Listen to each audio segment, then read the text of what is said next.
Welcome to CoxePit Conversations with my very good friend Gene Slade. If you want to know how to make more money in sales, you want to listen up. So we're in the cockpit. We're at flight level 370. We're doing nearly 410 miles an hour.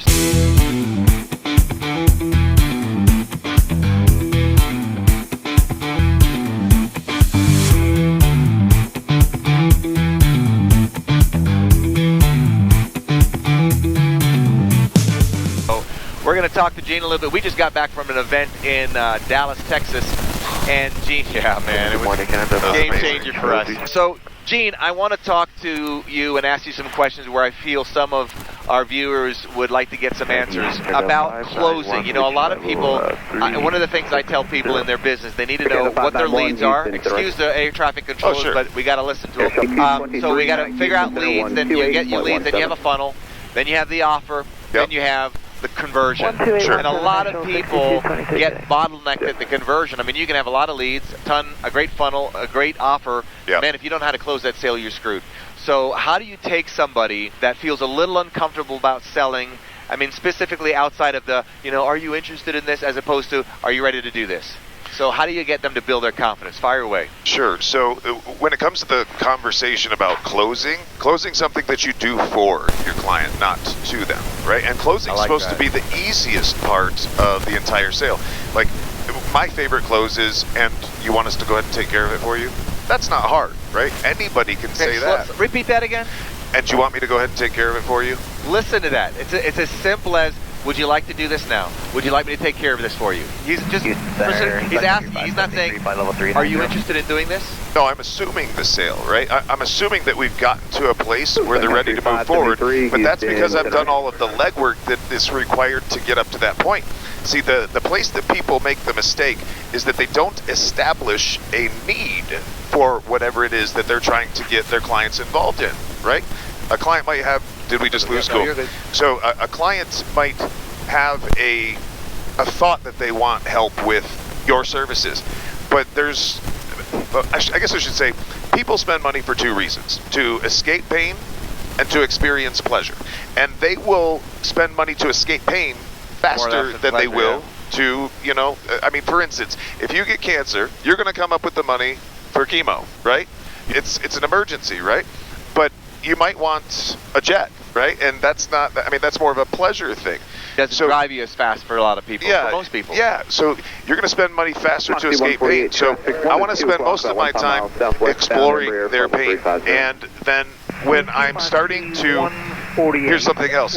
You want to sell the problem. Stop selling products. Start selling the actual problem. Here's a for instance. I work with a lot of HVAC guys. Air conditioning and heating. Yeah, air conditioning and heating guys. And one of the things that they sell to their clients are surge protectors. Now, most salespeople make it a habit to vomit all over the client and talk at them. And that leads us to kind of go on a little day trip sometimes. Have you ever been with a client and they're talking and talking and talking and talking? You're really not that interested in what they're talking about, and all of a sudden you kind of drift off. Well, their mouth's still moving, but you're not hearing what they're saying, right? So what we do over at Lead Ninja is we teach people to ask questions. So let's go back to the heating and air conditioning people when they're talking about surge protection. Here's how that conversation would go. It would go something like, why don't you have surge protection? Did you know that we get over 1.2 million cloud-to-ground lightning strikes per year here in this area? And when that happens, we get in-home surges. When I'm working with heating and air conditioning guys, one of the things that they sell as an accessory is surge protection to protect the equipment. And most of them puke all over the client. They just talk too much, and then that client will go on a day trip. Have you ever been talking to somebody where they're talking at you? Their mouth is moving, but you're not hearing them. So we're having a little technical issue every so often. No problem. If you see a little glitch in our video, bear with us. So rather than talking at a client and trying to sell them, we sell the problem. And here's how that would go. It would be something like, number one, why don't you have surge protection? Like, every place that we go, we see it, right? But it's not here. And then we would say, did you know that we get over 1.2 million cloud-to-ground lightning strikes a year here? And when that happens, we get in-home surges. And did you know that when you get an in-home surge, that your compressors and motors can glow cherry red on the inside? Do you think that's good?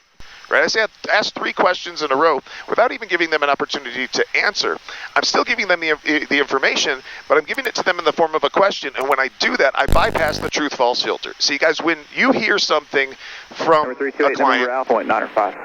13295 for 328 November Alpha. Stand by, everybody. This is real and live. And center citation 328 November Alpha. We're checking with you level at flight level 370. Citation 328 November Alpha, Houston Center, good morning. Are you able to flight level 390? Otherwise, I have to send you to 35 for traffic. I stand by. Let me make a decision on that. What shall we do? We'll do 350. We'll do 350 for 328 November Alpha. Citation 328 November Alpha, just going to maintain flight level 350. All right, floor is yours, Captain. You're good. It's cool. It's a little distracting for me. It is, and it may be a little distracting for you, but we're giving you real live raw stuff today. When I am talking at a client, you decide whether or not the things that I'm saying are true. You've got something called a truth-false filter, I call it. Other people call it a BS meter, right? So when you're taking in information, you are deciding in the moment whether or not it's true. But when I ask you, did you know or were you aware, I bypass that truth-false filter. You take it in as an enlightenment, not as information that you've got to determine whether or not it's true or not. So when I give you those first 3 questions, I'm still giving you information, but I'm giving it to you in the form of a question, and you're accepting it as fact, okay? I'll move on from there, and I'll say, did you, have you ever purchased a new compressor before? They typically say no. So you weren't aware that it could cost you $3,500, $4,500 for a new compressor. And they're like, no. And I'll be like, can you see now why our clients just get surge protection rather than replacing expensive compressors and motors, maybe even a whole new system, right? So all of that was questions. I didn't tell them anything. I asked them all questions, right?